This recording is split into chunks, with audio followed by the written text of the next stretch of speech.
미니멀 라이프, 심플 라이프. 몇 해 전부터 유행하는 단어죠.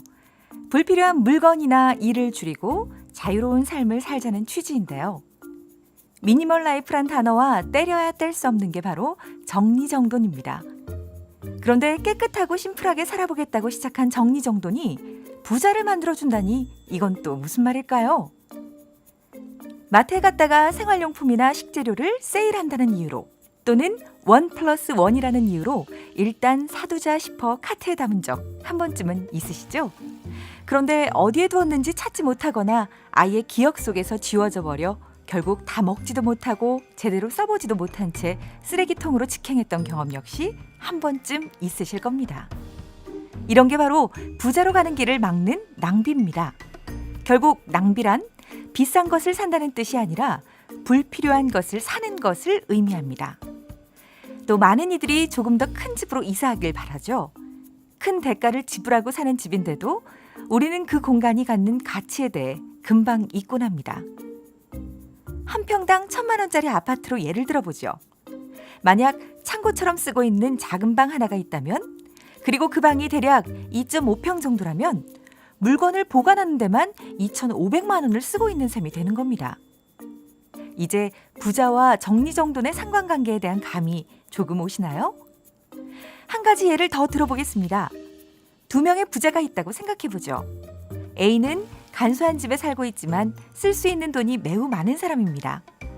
B는 온 집안에 값비싼 물건들로 화려하게 치장해놨지만 당장 쓸 돈이 한 푼도 없습니다. 과연 둘 중 누가 더 부자일까요? 네, 당연히 A가 더 부자입니다. 우리가 궁극적으로 원하는 부는 돈이 주는 기회이기 때문입니다.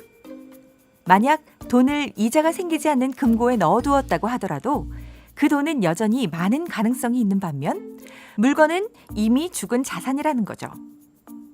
부자들 중 오랜 가구나 전자제품을 가지고 있는 사람들이 많다고 하는데 그들은 물건이 죽은 자산이라는 것을 잘 알고 있기 때문입니다. 우리가 돈이 없는 것은 돈을 적게 벌었기 때문이 아니라 생각나지도 않는 온갖 자잘한 것들에 돈을 썼기 때문입니다. 돈을 지혜롭게 지출한다면 우리가 가질 수 있는 기회는 더 많아질 것이고 그것은 실질적인 소득을 높이는 것과 마찬가지가 될 겁니다. 자, 그렇다면 이제 본격적으로 부자로 만들어줄 정리 방법들을 들어볼까요? 먼저 3초 정리법입니다. 물건을 만지면서 3초 안에 버릴지 말지를 결정하는 겁니다. 만일 결정하지 못했다면 그 물건은 나에게 어떤 느낌도 주지 못하는 잡동사니일 가능성이 높습니다. 버릴 물건인 셈이죠. 또 한 가지는 미래의 이상적인 나도 이것을 쓰고 있을 것이다. 이상적인 나로 변신하는데 필요한 물건이다. 이 두 가지 기준을 상상하면서 버릴 것인지 말지를 판단하는 방법입니다. 물건은 사용하는 사람을 대변해 준다고 하죠. 내가 나를 가치 있게 생각해야 성공과 행운도 따르는 법이니 이 물건이 나의 가치를 대변할 수 있는지에 대한 판단이 그리 어렵지 않을 겁니다. 다음은 버릴 것을 고르는 것이 아니라 남길 것을 고르는 것입니다. 집안에 있는 가장 많은 물건 중에 하나가 옷이죠. 옷장에 아무리 옷이 많아도 결국 입는 옷만 입는데도 작은 사이즈 옷은 다이어트에 성공한 후에 입어야 하고 큰 사이즈 옷은 더 살이 찔지 모르기 때문에 유행이 지난 옷은 유행이 돌아올지 몰라서 버리지 못합니다. 이럴 때 내가 원하는 드레스룸은 어떤 것인지를 생생하게 그려보는 겁니다.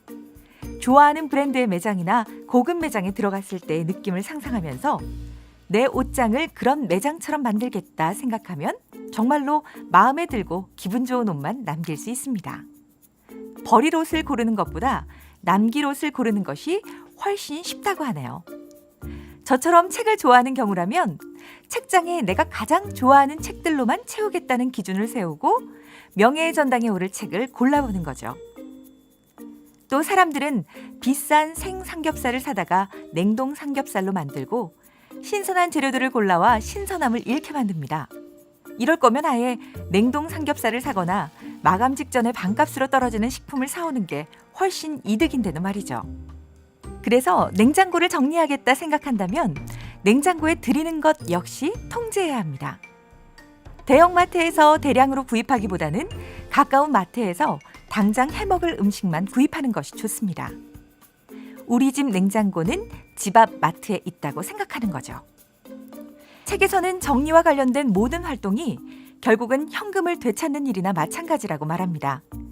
안 쓰는 물건을 팔면 당장 돈이 되고 있는 물건을 잘 쓰면 본전을 뽑게 되고 쇼핑을 줄이는 것은 돈을 아낄 수 있기 때문입니다.